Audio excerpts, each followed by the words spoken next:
Halo teman-teman semuanya, semangat pagi, salam sejahtera, dan salam sehat buat kita semuanya ya. Kembali lagi dengan aku Vera Tambajaya. Nah, di video kali ini kita akan sama-sama belajar, kita akan sama-sama membahas tentang perubahan fisiologis dan ketidaknyamanan dalam kehamilan. Oke, karena ini materinya cukup panjang, langsung aja kita masuk ke materinya. Untuk poin yang pertama di sini ada kelelahan. Biasanya ini terjadi selama trimester pertama. Untuk dasar anatomis dan fisiologisnya, ini penyebabnya belum diketahui secara pasti. Tapi kemungkinan ini berhubungan dengan penurunan metabolisme basal pada awal kehamilan.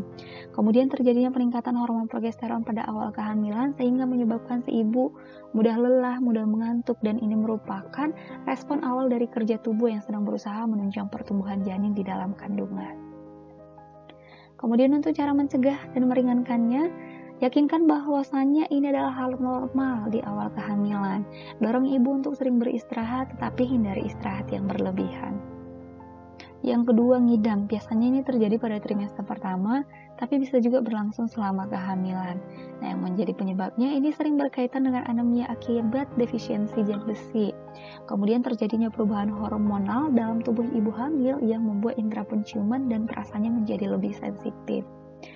Cara meringankan atau mencegahnya, beritahu si ibu bahwasanya si ibu nggak perlu khawatir selama dietnya, selama makanan yang dikonsumsi itu memenuhi kebutuhan gizi. Kemudian jelaskan bahaya makanan yang tidak benar atau salah, dan bahas makanan yang bisa diterima dan bergizi. Misal ketika si ibu sedang ngidam ingin es krim yang tinggi lemak, nah anjurkan si ibu untuk membeli atau mengkonsumsi es krim yang rendah gula, rendah lemak, ada ya teman-teman, bisa diganti dengan buah juga, kemudian bisa diganti dengan yogurt. Kemudian ketika si ibu ingin makan yang manis-manis seperti coklat gitu, ajarkan si ibu bisa menggantinya dengan buah-buahan yang kering, dengan kacang-kacangan atau roti gandum gitu ya teman-teman. Nah, tetap ajarkan si ibu untuk menghindari makanan tinggi lemak, tinggi gula, tinggi soda ya. Yang penting makanan sederhana tapi bisa memenuhi kebutuhan gizinya. Dibahas yang bisa diterima si ibu ya. Kemudian yang ketiga, kloasma gravidarum. Biasanya ini terjadi pada trimester kedua. Nah, penyebabnya ini adalah karena peningkatan kadar hormon yang merangsang produksi melanin di dalam tubuh. Kemudian cara meringankan atau mencegahnya, ajarkan si ibu untuk menghindari sinar matahari yang berlebihan selama kehamilan.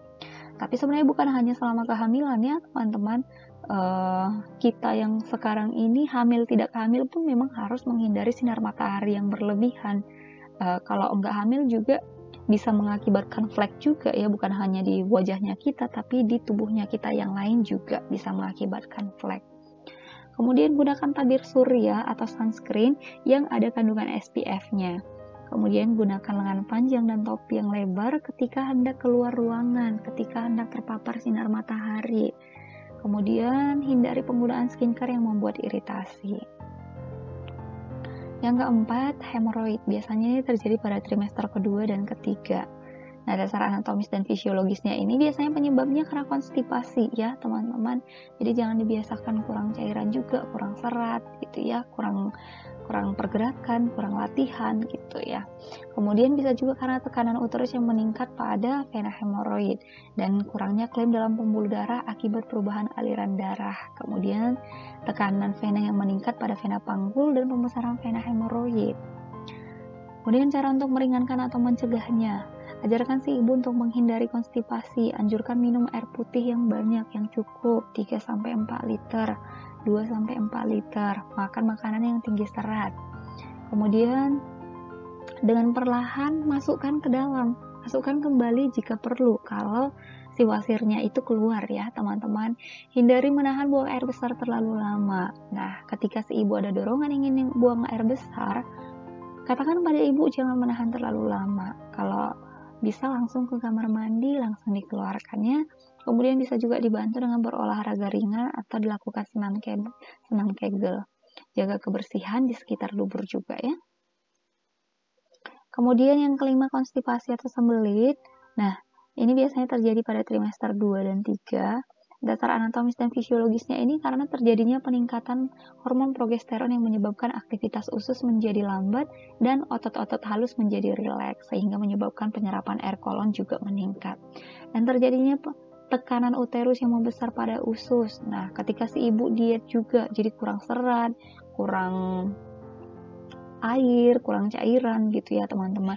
Dietnya terlalu ketat. Kemudian si ibunya kurang latihan, kurang senam, kurang olahraga, nggak olahraga sama sekali ya. Kemudian terjadinya penurunan cairan. Cara untuk meringankan atau mencegahnya, tingkatkan intake cairan, perbanyak minum, serat dalam dietnya juga diperhatikan, diperbanyak ya. Kemudian minum cairan dingin atau hangat terutama ketika perut kosong. Anjurkan si ibu untuk istirahat yang cukup dan membiasakan BAB secara teratur dan BAB segera bila ada dorongan. Jangan ditahan-tahan ya. Kemudian lakukan juga latihan atau senam ya, atau jalan santai juga nggak masalah. Kemudian gusi berdarah yang keenam. Dasar anatomisnya ini karena hormon estrogen meningkatkan aliran darah ke rongga mulut dan mempercepat laju pergantian epitel pada gusi. Kemudian terjadinya vaskularisasi gusi atau peningkatan aliran darah dan penumpukan plak pada gusi dan gigi. Vaskularisasi itu proses menjadi penuh dengan pembuluh darah. Jadi di gusinya itu penuh pembuluh darah, jadi gusinya ini cepat berdarah ya teman-teman, karena penumpukan plak-plak juga ya. Kemudian cara meringankan atau mencegahnya, ajarkan si ibu untuk berkumur dengan air hangat dan anjurkan juga untuk periksa gigi secara teratur, kolaborasi dengan dokter gigi, kemudian jaga juga kebersihan gigi ya. Yang ketujuh, perut kembung. Biasanya terjadi pada trimester kedua dan ketiga. Dasar anatomis dan fisiologisnya adalah secara mengendurkan otot polos saluran pencernaan sehingga kemampuan gastrointestinal menurun dan menyebabkan lambatnya waktu pengosongan. Kemudian terjadinya penekanan uterus yang membesar terhadap usus besar dan bisa juga disebabkan karena masuk angin sehingga perutnya kembung. Kemudian cara meringankan atau mencegahnya, hindari makanan yang mengandung gas. Nah, kemudian kunyah makanan dengan sempurna, lakukan senam secara teratur, dan next yang ke-8 yaitu edema dependen atau ODEM, biasanya terjadi pada trimester kedua dan ketiga. Dasar anatomis dan fisiologisnya ini peningkatan kadar sodium karena hormonal, kemudian peningkatan permeabilitas kapiler dan tekanan dari pembesaran uterus dan vena pelvic ketika duduk dan vena cava inferior ketika berbaring. Cara meringankan atau mencegahnya, kurangi asupan natrium atau garam, perbanyak air putih dan konsumsi makanan yang mengandung kalium seperti kentang, ubi jalar, pisang, bayam, yogurt, kacang-kacangan, dan ikan salmon, dan masih ada yang lainnya ya teman-teman.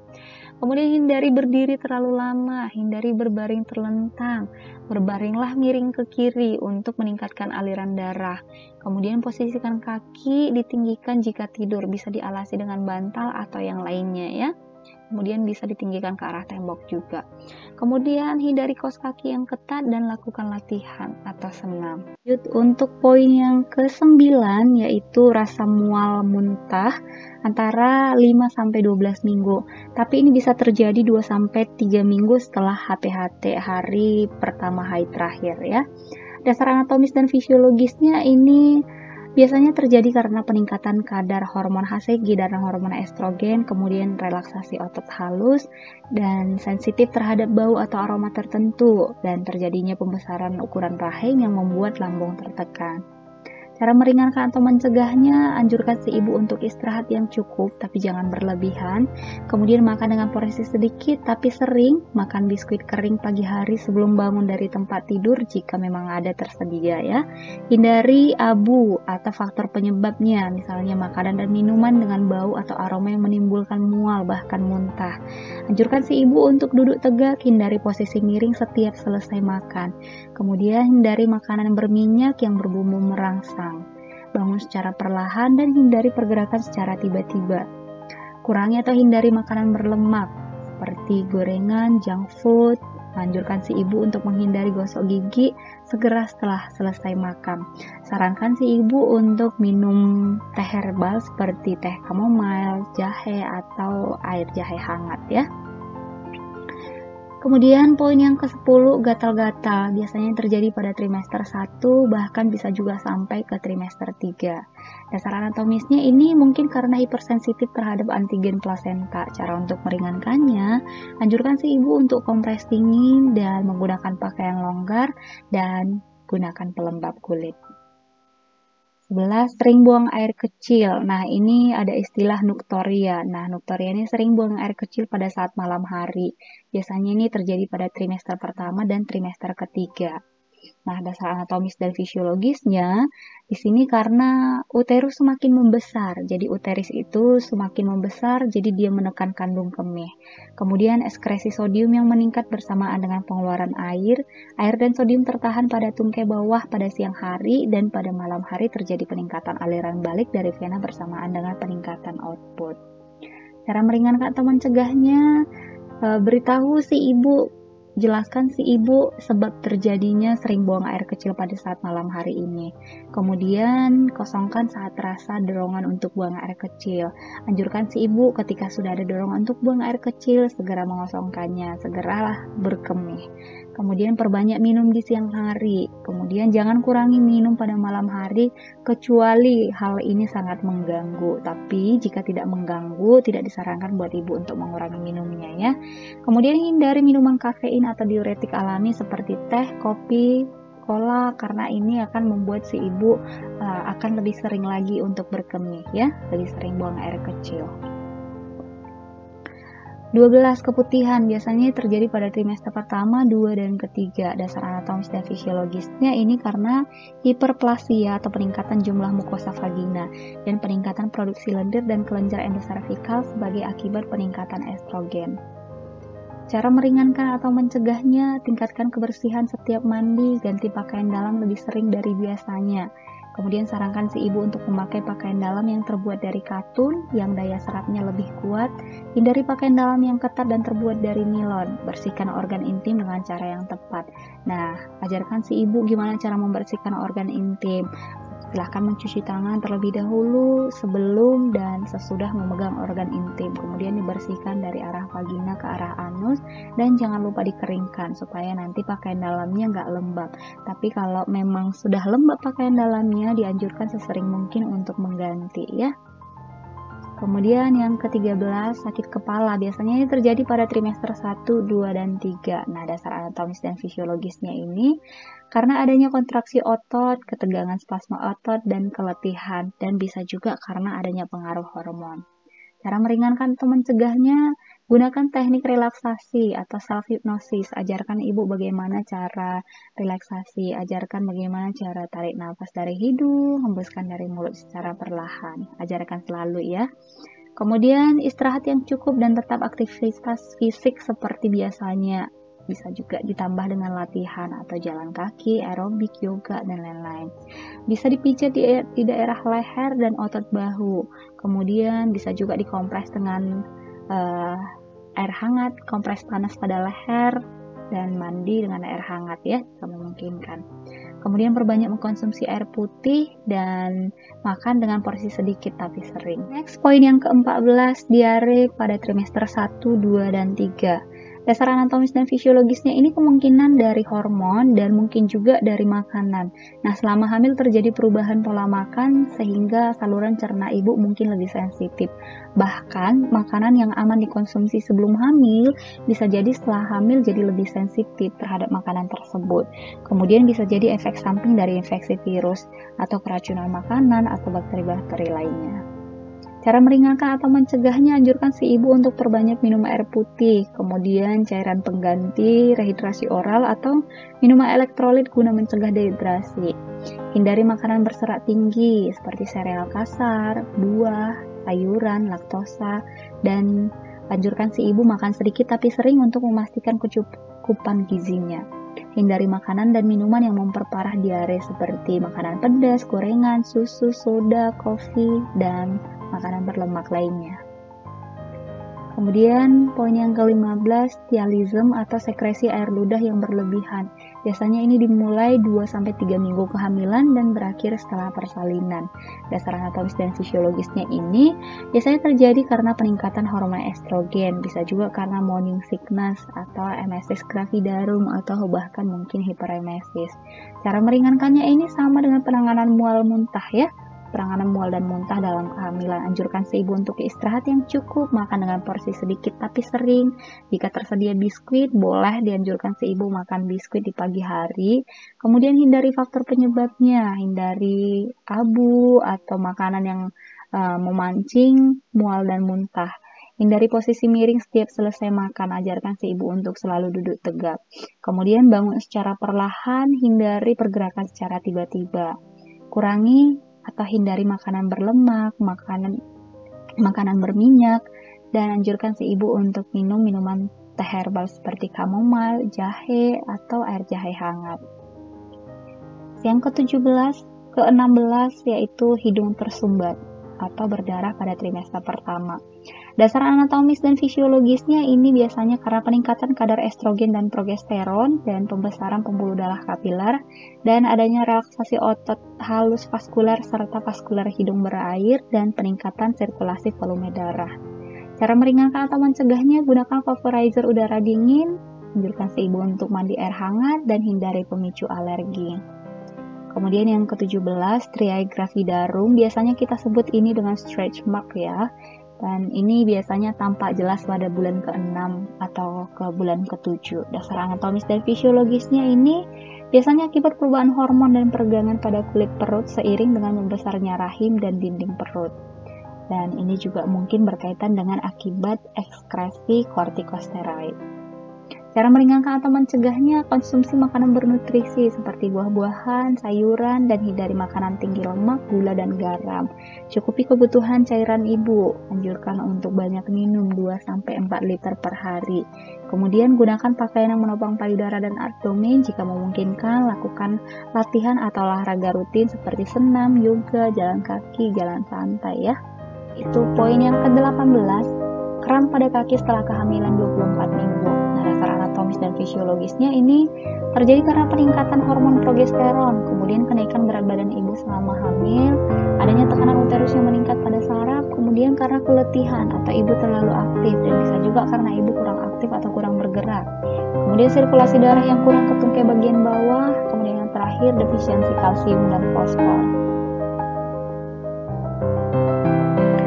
Cara meringankan atau mencegahnya, melatih dorsifleksi pada kaki untuk merenggangkan otot-otot atau posisikan kaki lebih tinggi pada saat tidur, boleh diganjal dengan bantal atau diarahkan ke tembok ya.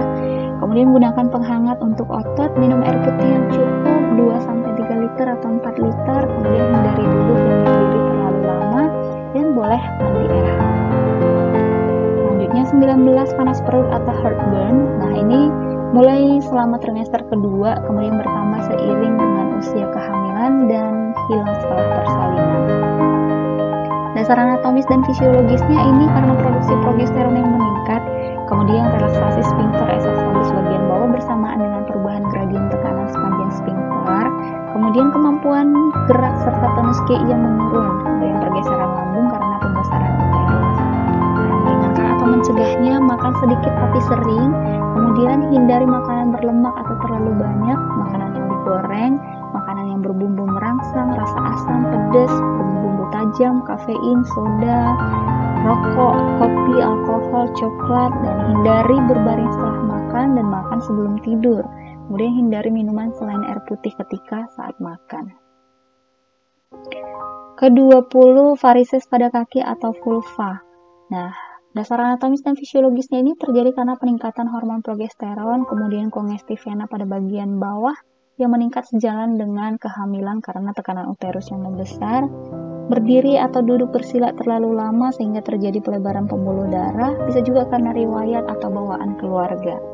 Cara untuk meringankan atau mencegahnya, tinggikan kaki sewaktu berbaring atau duduk, jaga kaki, jangan bersila.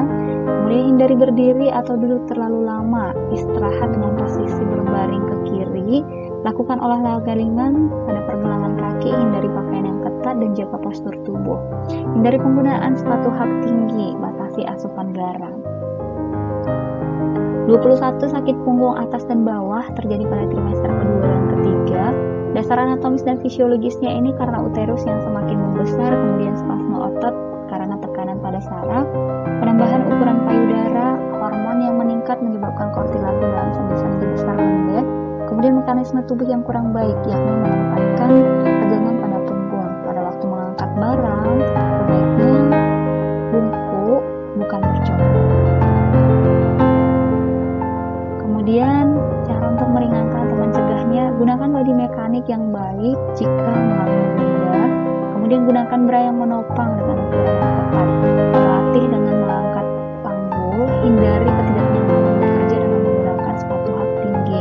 Kemudian gunakan kasur yang keras untuk tidur dan gunakan bantal waktu tidur untuk meluruskan punggung. 22 nyeri ligamentum rotundum. Nah, ini pada trimester kedua dan ketiga. Dasar anatomis dan fisiologisnya ini karena tekanan uterus pada ligamentum, kemudian hipertrofia dan kegangan ligamen selama kehamilan, dan bisa juga disebabkan karena kembung atau sembelit.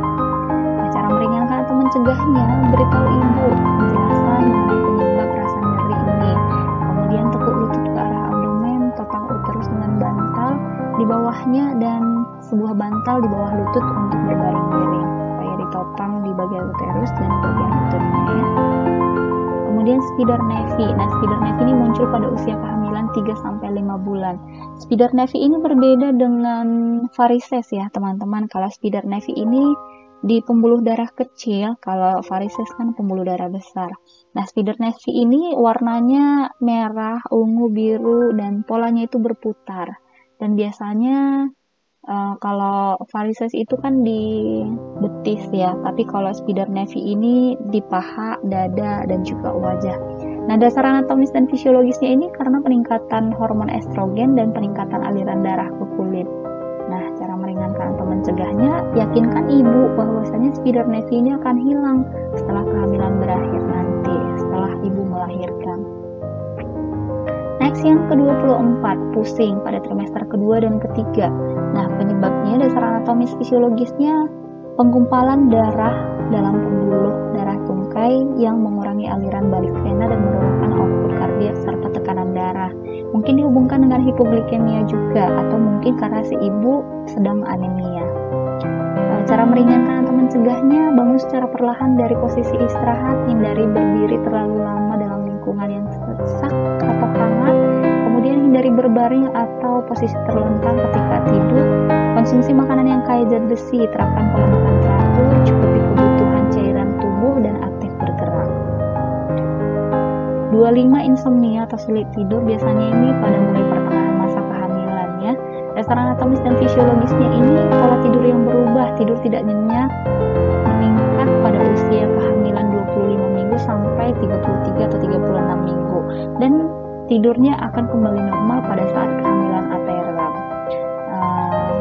Penyebab si ibu juga sering bangun tengah malam, ini ketidaknyamanannya karena uterus yang sedang hamil, bisa juga karena nokturia atau sering buang air kecil pada saat malam hari, kemudian heartburn atau panas perut, kemudian sakit otot, dan kemungkinan dipicu oleh stres. Mungkin ini bisa juga karena psikologis si ibu ya, khawatir tentang bayinya, tentang persalinannya, jadi si ibu bisa stres atau ada masalah lainnya. Kemudian cara meringankan atau mencegahnya ini, gunakan teknik relaksasi, ajarkan si ibu teknik relaksasi, cara mengatur nafas, afirmasi positif, kemudian mandi dan minum minuman hangat sebelum tidur atau susu supaya ibunya lebih rileks. Kemudian lakukan aktivitas fisik atau olahraga di siang hari dan ubah posisi tidur. Yang terakhir, yang ke-26, keringat bertambah secara perlahan terus meningkat selama kehamilan. Dasar anatomis dan fisiologisnya ini kemungkinan akibat perubahan hormonal, kemungkinan peningkatan berat badan ibu selama hamil juga, dan aktivitas metabolik. Aktivitas kelenjar sebasea bisa juga karena kecemasan, bisa juga karena makanan dan minuman atau obat tertentu yang memicu keringat bertambah, memicu ibu banyak keringat.